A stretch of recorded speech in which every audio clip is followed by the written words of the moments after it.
They were 40, armed for war and hungry for blood. He was one, unarmed by intent and waiting in a wooden chair. He didn't stand up, he didn't reach for his gun, and he didn't beg. And in that moment, the desert learned the true definition of a legend. The dust of the Arizona Territory did not merely settle, it etched itself into the skin of those who dared to call the high desert home. Elias Thorne was a man carved from that same stubborn earth. At 62, his joints popped like dry kindling in the cold mornings, and his back held the permanent, bowed curve of a man who had spent 40 years wrestling stubborn limestone and unyielding scrub brush out of the ground. He lived on a modest patch of hardscrabble land nestled in a box canyon, a place where the sun seemed to linger just a moment longer than anywhere else, scorching the shale until it shimmered. On a Tuesday, the air turned that specific bruised purple that signaled not just a storm, but a shift in the balance of the world. Elias was cleaning his Winchester, a lever-action rifle that had seen more winters than he cared to count, when the silence of the canyon was punctured. It was not a sound, but the sudden absence of one. The crickets went mute.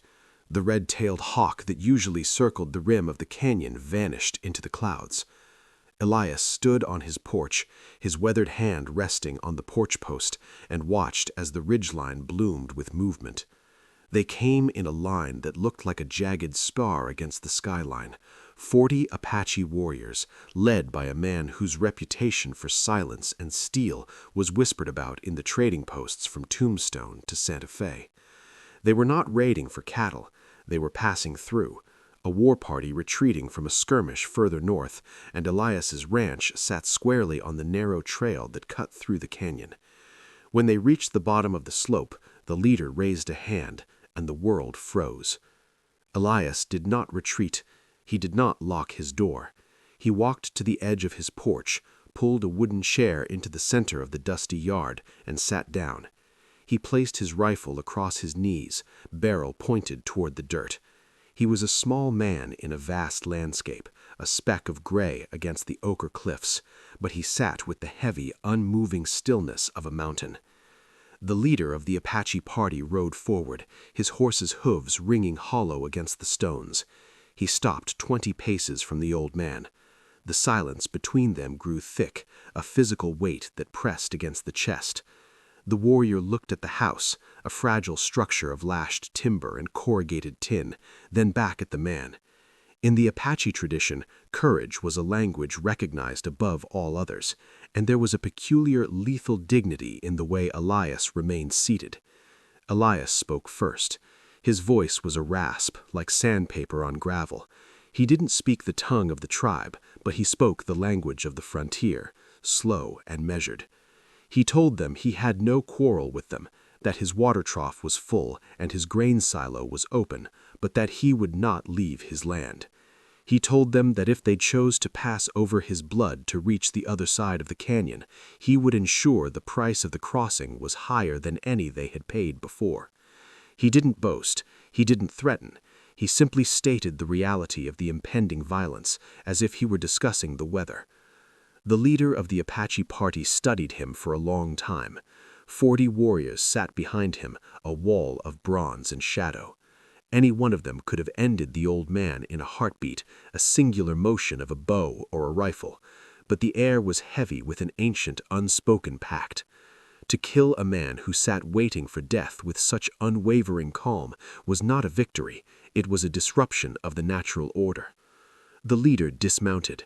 He walked toward Elias, his hand resting on the hilt of his knife, but he did not draw it. He stopped in front of the porch. Elias did not blink. He kept his eyes locked on the warriors, a steady, pale blue gaze that had looked into the eyes of drought, hunger, and grief, and had never once looked away. The leader looked at the house again, then at the rifle, then at the wrinkled, sun-spotted hands of the man who had built this sanctuary with nothing but sweat and iron will.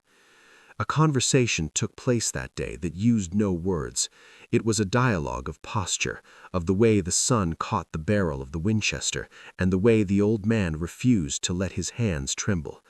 It was a recognition that in a land of shifting sands and fleeting lives, the stubbornness of one man was a force of nature as powerful as any flood or fire.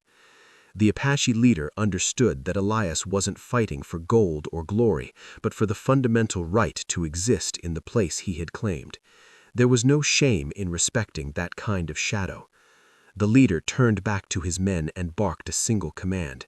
The party moved.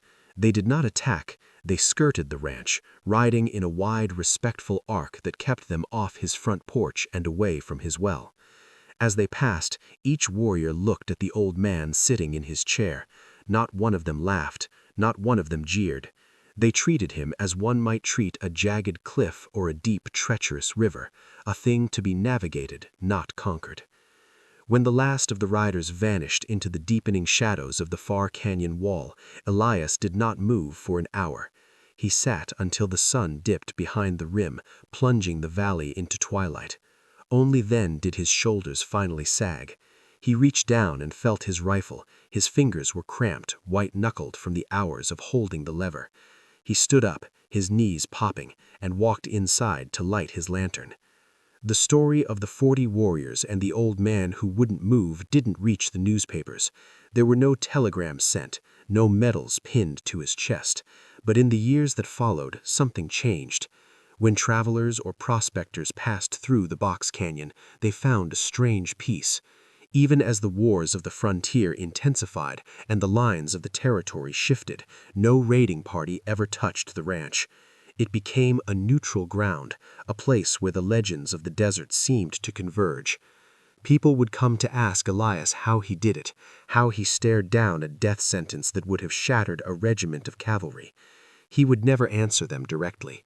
He would just pour a cup of bitter coffee, look out toward the canyon, and say that it wasn't about him at all.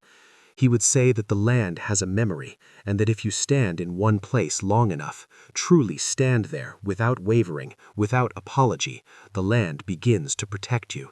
He would say that the warriors didn't fear him, they recognized him as a fellow occupant of the silence. Elias Thorne died in that chair 10 years later, under a clear, starlit sky. When the local sheriff and a few of the neighboring ranchers finally came to check on him, they found the house in perfect order. The wood was stacked, the tools were oiled, and the rifle was resting in its rack above the door. They buried him where he wanted to be, right on the rise overlooking the canyon floor. The legend grew in the way all true things do, quietly and with a sense of inevitability. It became a story whispered around campfires by men who had seen too much war, a reminder that courage isn't always a charge into the fray or a roar of defiance. Sometimes courage is just sitting still. Sometimes it is the refusal to move when the world tells you that your time is up. To this day, the canyon carries the weight of that Tuesday. If you stand on the rim when the wind is dying down, you can almost hear the soft, rhythmic thud of horses moving in a wide arc, a respectful circle carved into the dust of history. You can see in your mind's eye a small, hunched figure in a wooden chair, holding a rifle that never fired a shot, standing against the inevitable and winning, not by conquering, but by simply being exactly where he belonged.